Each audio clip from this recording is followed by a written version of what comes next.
tried to do to Jesus. In these days, he went out to the hills to pray, and all night he continued in prayer to God.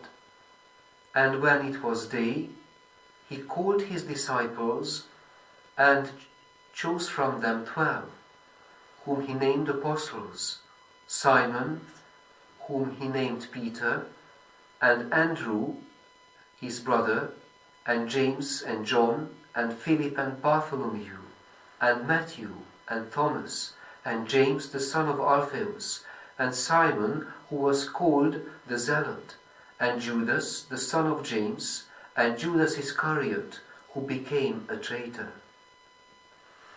This is the gospel of the Lord. Praise to you, O Christ.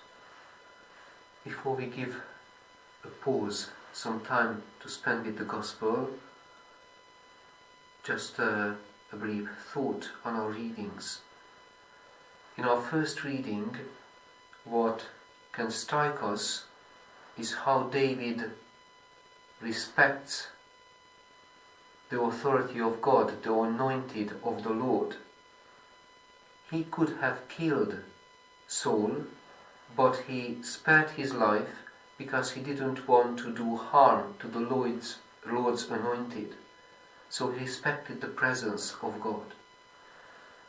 The Gospel reading challenges us with the same presence, with the same authority now present in Jesus. Jesus performs his miracles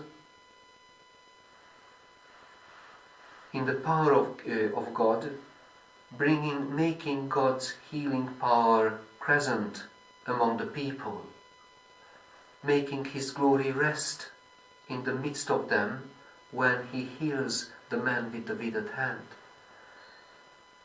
And I think in a similar way, we are called to contemplate and worship and respect this authority, to develop this sense that the authority, the power of God is among us.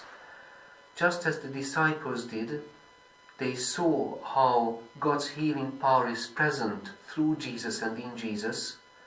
They spent the night in processing the miracle, and then next day Jesus called them because their heart was open to welcome and to serve God's presence. So let us spend a bit of time in our Lectio Divina in the presence of this loving and healing authority.